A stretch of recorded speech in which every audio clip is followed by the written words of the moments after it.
It's time for the whole 9 yards. Hello again, everyone. I'm Ralph Ventre. I'm fired up and ready to go for week 3 of the FCS schedule. Sacred Heart is at 2-0 and on the bye week, but 6 Northeast Conference teams will be in action this week. 6 non-conference contests, and 2 of them will actually kick off earlier than originally scheduled due to the pending storm of Hurricane Florence. I'll have more details on the schedule changes. We'll preview all 6 of the matchups and more. We kick it off with the opening drive. 2 games originally slated for Saturday will now happen on Thursday evening. First, we take a look at Robert Morris at James Madison. This game will still be played in Virginia, but it has been moved up to Thursday evening at 7 p.m. Eastern Time. It'll be the first ever meeting on the gridiron for these 2 institutions who are named after America's founding fathers. Robert Morris is coming off an emotional first win under first-year head coach Bernard Clark. The Colonials stormed back from a 12-point fourth-quarter deficit. Jimmy Walker rebounded from a tough start. He threw 2 fourth-quarter touchdown passes. The Colonials won 22-19. 2 key special teams plays by Robert Morris in that Week 2 win. They blocked the game-tying field goal at the gun earlier in the fourth quarter, a successful onside kick, and solid special teams play will only help the Colonials, who are taking a step up in class this week. The national number 2 team, a national title contender in the preseason by a number of well-respected publications. JMU comes off a weather-shortened 17-0 win over Norfolk State, and as an opponent, they should provide a good measuring stick for RMU, which is trying to build up the program under its rookie head coach. The other schedule change also involves an NEC team visiting a CAA member. St. Francis U was scheduled to go down to Richmond. Now they will welcome the Spiders to Loretto, Pennsylvania for a Thursday evening special, 5 p.m. Eastern Time, and we'll have that one live on NEC Front Row. After a heartbreaking Week 1 setback at Lehigh, St. Francis bounced back in Week 2 with a solid 45-14 win over MEAC member Delaware State. Cyrus Holder and Cameron Lewis each had 5 catches apiece, making the Red Flash the only NEC team with 2 receivers to have at least 10 receptions through the season's first 2 games.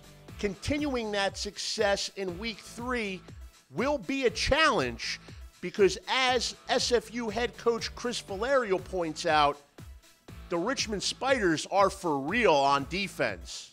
They have a great defensive tackle, defensive end, where it's going to be a great challenge for our offensive line and our tight ends. So this is a very well coached, disciplined program that we're going against. So it's going to be a great test for us to see where we're at. Richmond crushed Fordham last week, 52-7, holding the Rams to -3 yards rushing the football. The Red Flash would certainly like to establish the run early and often against Richmond, and it'll be interesting to watch true freshman Chris Cropper. He made his collegiate debut in Week 2 against Delaware State, over 10 yards a carry, a 65-yard touchdown run on his second touch of the game.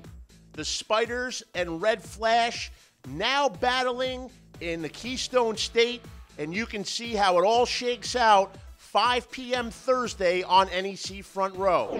So Robert Morris and James Madison will meet for the first time. St. Francis will clash with Richmond in the first ever meeting between the 2 programs. And the same can be said for our third matchup here on the opening drive. Wagner and Montana State will go at it for the first time ever on the gridiron. Both teams are coming off tough losses to prime competition in Week 2. Montana State, which was picked 8th in the 13-team Big Sky Conference, dropped a lopsided loss to national power South Dakota State last week. Meanwhile, Wagner made the trip up to the Carrier Dome to take on ACC member Syracuse. Now they travel way west to Bozeman for another tough test in Week 3. The good news is Wagner head coach Jason Hotaling liked what he saw from his defense in Week 2 at Syracuse. If you look at our defense, Chris Williams at times, he played great. He really did. So, and our outside linebackers, our inside linebackers, again, they're a great offense.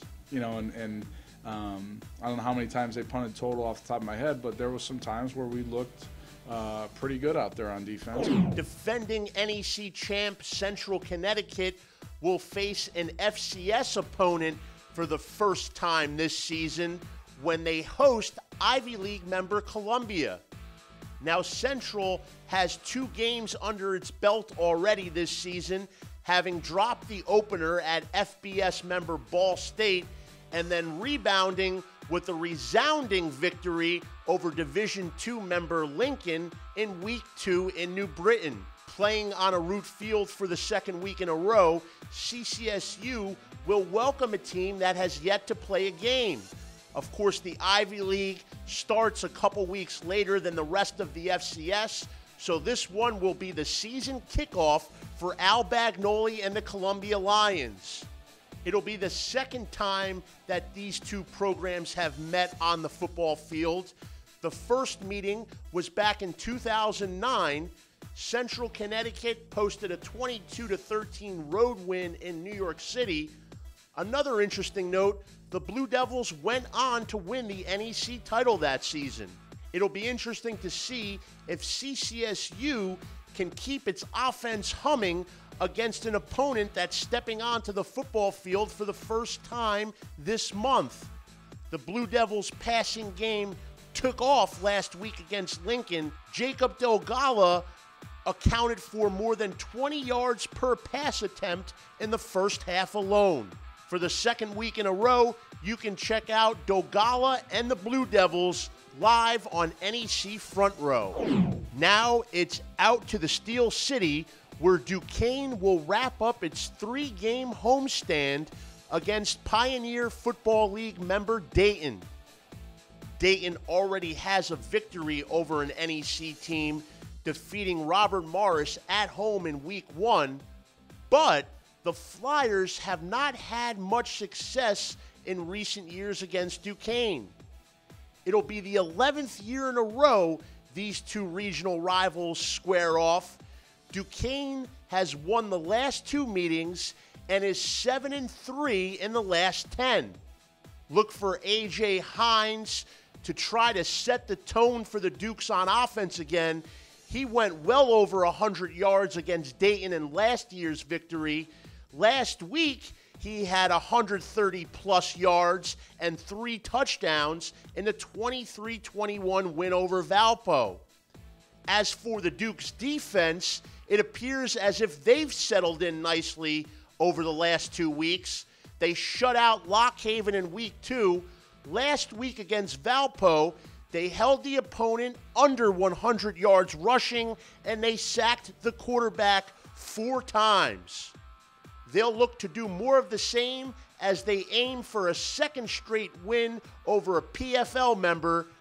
Duquesne hosting Dayton Saturday on NEC Front Row. It's our last matchup to tackle on the opening drive, and the second matchup between a Pioneer Football League member and an NEC team in Week 3. It's Bryant hosting Marist in a landmark game in Smithfield, Rhode Island. It'll be the first night game in the history of Bernie Stadium as Marist visits Bryant for a 6 p.m. kickoff live on Front Row, of course. Marist was picked for a 7th place finish in the 10-team Pioneer Football League. The Red Foxes had a Week 2 bye after falling to Georgetown in the season opener. The Red Foxes fell behind 25-0 at one point in that game. Now they come to Bryant, and they'll try to contain James Perry's play-fast offense under the lights. The Bulldogs had some success against number 23 Stony Brook last week on the road. 2 receiving touchdowns for Vincent Nizovachia. The Bulldogs had a 21-20 lead in the third quarter, but of course the final was 50-21. Still, that loss has done nothing to dampen the excitement around this Week 3 home game under the lights. You know, for us, the biggest thing about playing at home this night game is no motivational speech necessary, right? Like, these guys are going to be extremely excited to play. I know the support is incredible always, and this week will be no different. If anything, there'll probably be even more excitement around that. So for me, it's about trying to keep it as normalized as possible. How can we look at a 6 o'clock kick at home, which is incredible, we're very excited about it, and just normalize it. Let's take our weekly peek at the NEC stock market. I'll tell you which player's value is on the way up. Robert Morris's Week 2 comeback victory would not have been possible without the play of tight end Matthew Gonzales. The 6'3", 230-pound junior had 4 catches for over 100 yards last week, including the 81-yard touchdown reception that set the spark for the Colonials' comeback. Now, Gonzales also had 4 catches, including a touchdown in the season opener at Dayton, and in only 2 games this month, he has surpassed his entire receiving total from last season. In 2017, Gonzales made 10 catches for 165 yards. Right now, he has 8 grabs for 197 yards, 24.6 yards per catch. And in terms of tight ends at the FCS level, Matthew Gonzales currently ranks 3rd in receiving. Matthew Gonzales, Robert Morris's junior tight end, his stock is on the way up. At this point in the show, I'm calling my Twitter timeout. Let's take a look at a featured NEC-related tweet. This one comes from Jenna D. Placido. It is apparent that she is a football fanatic out in Western Pennsylvania, and she was keeping tabs on the Week 2 action. She saw Pitt's lopsided loss to Penn State, then the Steelers with a tie against the Cleveland Browns. But, as Jenna points out, there were 2 Steel City inhabitants to post victories on the gridiron last week. Of course, Robert Morris with the comeback win over Virginia State, and Duquesne with its come-from-behind triumph over Valparaiso. So shout out to Jenna for tweeting the truth. Blue 42, Blue 42, Omaha, Omaha, it's the NEC Audible. This week's Soundbite comes to us from Smithfield, Rhode Island. It involves Bryant, and it's important to point out that the Bulldogs had 4 first-year players make at least 1 reception in the road game at Stony Brook. In fact, it was redshirt freshman Shelton McNeil who led the team in receptions with 6, and then, of course, there was this beautiful grab by freshman Terrell Washington. So 4 different rookies making plays for the offense, and Coach Perry notes that there'll be plenty of more opportunities where those came from. We're going 6 deep at the wide receiver, 7 deep at times at wide receiver position, so you know you're going to get reps and opportunities there too. And I think across the board, you know, we got a big locker room. There are guys that see that and say, okay, this is why we practice so hard. It's not for 2 years from now, if I can put it on the practice field, coach is going to put me in the game and I'm going to get the ball. So that's fun to see kind of the rewards of that. And I think it's a good motivation for everybody. You know, when we hit the field tomorrow, it doesn't matter if you're a freshman, it doesn't matter if you're a senior. If you can, you know, put it on the field, we've got enough reps and enough opportunities that you'll be able to show it on Saturday too. That's amazing, bruh. Well, if you forgive me here, I'm in a bit of a state of amazement as I look through the St. Francis U defensive numbers, in particular, the SFU pass defense. Now, last year, this unit allowed only 6 passing touchdowns in 11 games. That was a league low, one of the lowest numbers in the FCS. Well, this season, they're back at it again. The Red Flash have yet to allow a passing touchdown in either of their first 2 games this season. Safeties Nick Ranella and Hakeem Kennard leading that secondary. Cornerbacks Jermaine Ponder, Jaron Williams, both were credited with pass breakups in the Week 2 win over Delaware State. To put it bluntly, the Red Flash pass defense continues to get it done. Only 6 touchdowns allowed through the air in the last 13 games. That's amazing, bruh. So we had to call an audible with the 2 schedule changes this week, but we got it all done. Another show in the books. Now it's time to go forth and enjoy the Week 3 slate. 6 non-conference games featuring NEC teams. 4 of those contests will be live right here on NEC Front Row. I'm Ralph Ventre. Thanks again for joining me. We'll see you again next week. Eric McAllister, Robert Morris University, and thank you for watching this edition of The Whole 9 Yards.